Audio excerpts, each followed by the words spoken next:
So I was contemplating how to be more productive. Um, as the years went on, as I'm going through this liminal state, um, due to life changes, I realized through this 14-year relationship I've been in,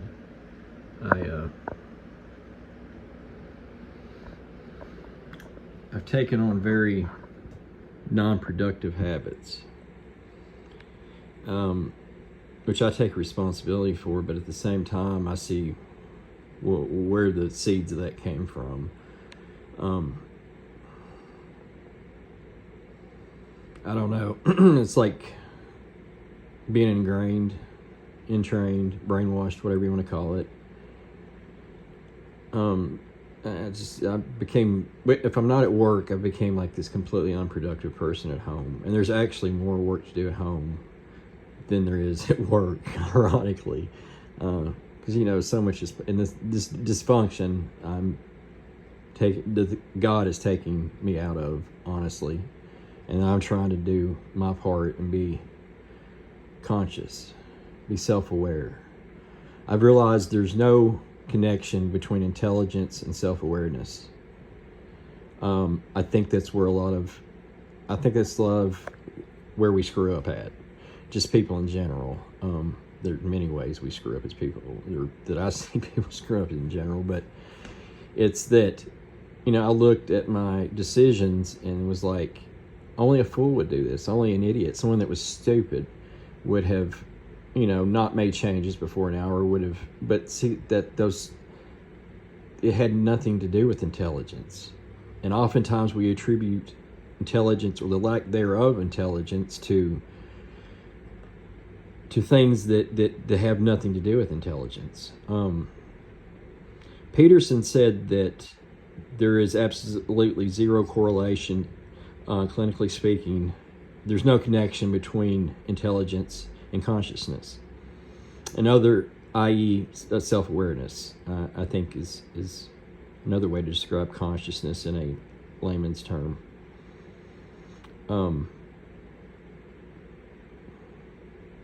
So yeah, I'm trying to learn how to be more restructured, and there's just so much damage, destruction, just in general, that's happened. Just a million death by a million cuts, and it just snowballs. But I can only do one thing at a time, and I can only take it one day at a time. I guess that's where I'm at. And just like when I first wake up,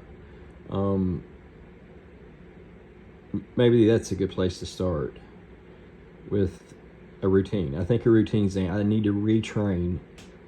I've been rewired, essentially, my neural pathways. I think that's how this works, at least on the fleshly degree. That's how it works. So I have to rewire that. I have to start with new routines. Create new wiring, essentially, because I've been stuck in this loop for 12, really, hardcore the last 6 years, really the whole 12 years, just stuck in this. And like I said, that was entrained in me, because I didn't used to be like that. I used to be a very productive person, or so I remember. We sometimes don't see things or see ourselves as we never really see ourselves as we truly are. I think. I think that's oftentimes why we get angry. We'll get angry at somebody, and really the reason we're getting angry at them is because we see something in them that is us that we do not like, but we lack the awareness or insight, or maybe we just have too much fucking pride to step back and see that in ourselves from a third-person point of view. How many people can truly see themselves as they are? That's the question I pose. Or can you? Is it even possible to completely do that? And if so, how many people even come close? Period. People in general. I'm guessing less than 1%. I come in contact with people a lot, and they have no self-awareness. As some are worse than others, and me too. Like I said, how else would I have spent that much time in a situation that should have been made obvious to me, really, definitely from get-go, let alone staying it. Well, it's because a loop was created. A curse. A curse is a type of loop. I do believe that's possible. That may be another word for it, a more esoteric word. Definitely a, see how indecisive, probably a better term for it in general. But a loop, nonetheless. So, how do you break the loop? I think, it's through faith. I know this enmeshment that I was in, I finally broke it, and I only say this to share, I'm not bragging because we're told not to brag about this, but I only broke it after not praying. Praying didn't break it by itself. I had to pray, and I fasted for several days. And then it broke, and I felt it break. It broke all at once, and it buckled me. It put me to the ground. But it did what it was supposed to, because I can't unlearn that now, what I learned. I can't unsee that, what was revealed to me. And any time before, I would just put the blinders on subconsciously. And now I'm thinking, I'm curious as to think how much of the subconscious, my subconscious programming, that is often negative, it's not good for me, dictates my behaviors with, and therefore, I don't even realize it, and that's how most people are. I want to bring that forth and understand it, so the bad parts of it I can get rid of, and the good parts of it I can keep. I have faith, first and foremost, but I'm willing to do what I got to do. You can't just sit around and treat the Lord like Santa Claus. He isn't and can't do some things for you. I have to be the one willing. First, willing. Most people never get to that stage. Secondly, I got to take the first step. And that's where I often start. I've procrastinated for years just in general in my mind. So, you got to stop and think, what do I do with that? Well, I change. I ask God, to help me. And I keep the faith, which I've been weak on. See, I'm wanting to rely too much on myself. Right now I'm speaking. I'm wanting to rely too much on myself. I got to put it in faith. B, I got to start taking the steps. And both have to be there, and both have to be in that order, or I don't think it's going to work. Not for me, not for anybody. Real change is something that's rarely seen, and it does come from on high.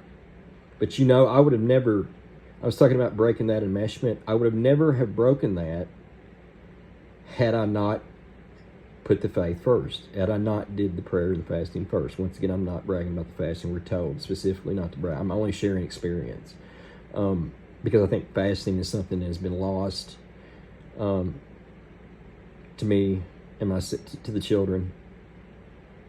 I think it's something most of us haven't even heard of, and that's not by accident, by the way, because as I stumbled upon fasting, it is a powerful spiritual tool. It can, like any spiritual tool, it can be used either way. Okay, there is dark fasting, and there is fasting for the Lord. So, anyway, I need to quit talking. I haven't fasted in almost 2 months now. So since that time, so it's time to get in a routine of that. That's another one. But when I stick to it and use discipline, because it's like working out. You got to have discipline, and that's why people never work out, because they put it off and they don't take the first step. You're never going to want to take the first step. You're never going to want to take the first step to change. It's just how it is.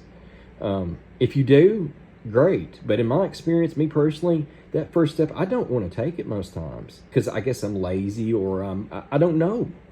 I don't know. It's just maybe darkness is influencing me, you know, because it's always there. It's always on our shoulder if we're not walking that straight and narrow path.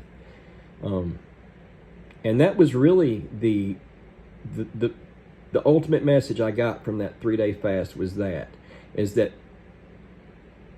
for whatever days I have left, however time that straight path, if you get to walk, that if you do walk straight and narrow, that's what I want to walk. You know, it says many try, but few actually do it. And to be clear, I believe that's talking about this life. I don't think that's speaking of that. It's talking about this life, that particular scripture. And I'll pull that up later and add an addendum to this video and actually read the scripture, because I don't want to. I'm paraphrasing, in other words. But if you catch what I'm talking about, then good. But anyway, it's that path that I want to follow. That's what I wanted to do. To seek true peace in this life, any at all, that's what I got to do. And I think that's what any of us have to do. And like I said, you know, many start, many try, many want to, few do it. It's talking about his children there too. It's not just talking about the worldly people and all that stuff. But yeah, anyway, that's my thoughts. They're a little bit rambled and scattered today. Essentially, I'm just going to video journal these things. My journey out of a narcissistically abusive marriage. That's going to be one of the themes, and other stuff, you know, I don't know. Just this liminal state that I'm in, this state of change. And it's been very hard. But I'm starting to feel better. I've made some mistakes, you know. I've chose to put myself around that person more than a few times. Of course, I've always fled, and I realize I can't unlearn what I've learned. I can't unknow what I know now. I can't unsee what I've seen. Therefore, it's over. It'll never work, ever. And why would I want it to? It's sick. It's made me sick. And that brings up another point to my mind. You have to look inward. If you lack the ability to look inward, well, that may be the definition of consciousness. And it goes back to what I was saying, seeing yourself truly as you are. You know, that may be what... we use words a lot of times and we really don't know what we're saying. I do it too. You know, when I say I want to be more conscious, what does that mean? Well, I think it, in part, at least means those things, you know. Do I know what I'm doing? Do I know why I'm doing it? Do I know when I'm doing it? You know, how much of ability do I have to look inward? And also see, you know, and also like from almost like a third person point of view, see myself for who I truly am. You know, most people, it's like, I don't know, it may destroy our ego, some people's ego completely to do that. I don't think it would mind, but then again, maybe that's my ego talking. See, life's a trip. But it's beautiful, and I've just been stuck in darkness so long. And I don't want to be. I want to change. And I know the Lord will help me if I let Him. But I've got to draw nigh to Him, and He'll draw nigh to me. And I haven't been. I have not been. I've been just going through this loop every day. I go to work. I work a lot, you know. That's the one thing I was in, you know, that hasn't changed. But there's too much work to be done here. It's actually even being detrimental. Like I said, there's more work to be done here than there is at my actual job. And this is the work that I actually fear. I work in a psychiatric hospital. Sometimes it's really intense. That's nothing compared to the work I have to do here, and more specifically, the work I have to do myself. That's much scarier than working in some very chaotic crisis situations. You know, and maybe that puts it in perspective. You know, that doesn't bother me, but looking inward and having to work on myself, that's what I dread. Having to get stuff done, because it started out as a snowflake, now it's an avalanche. Da da da da da da da da da da. And I have to change my thinking. My whole life I've been negative. I'm just negative, you know, negative thinking loops. And it was about a month ago. I guess I heard it somewhere. I don't know, but something about pay attention when you refer to yourself. And I thought about it. I was like, I'm going to start just keeping a mental note of when I say something about myself to myself, or anybody else, really, for that matter. What is it positive or is it negative? That's what I proposed to myself. So I did. And lo and behold, I realized that every single time I say, I'm such and such, just to myself, I think everybody does that. And almost always it's, I'm so stupid. I fucked up. I'm a dumbass. Jeez. And you know, it's not a big deal. I mean, it's just, it'll be just a passing statement. But that's important. It's telling me something, and it's not good. It's not good. So, I don't know. Baby steps, man. Anyhow, I need to go be productive. God bless you and peace out.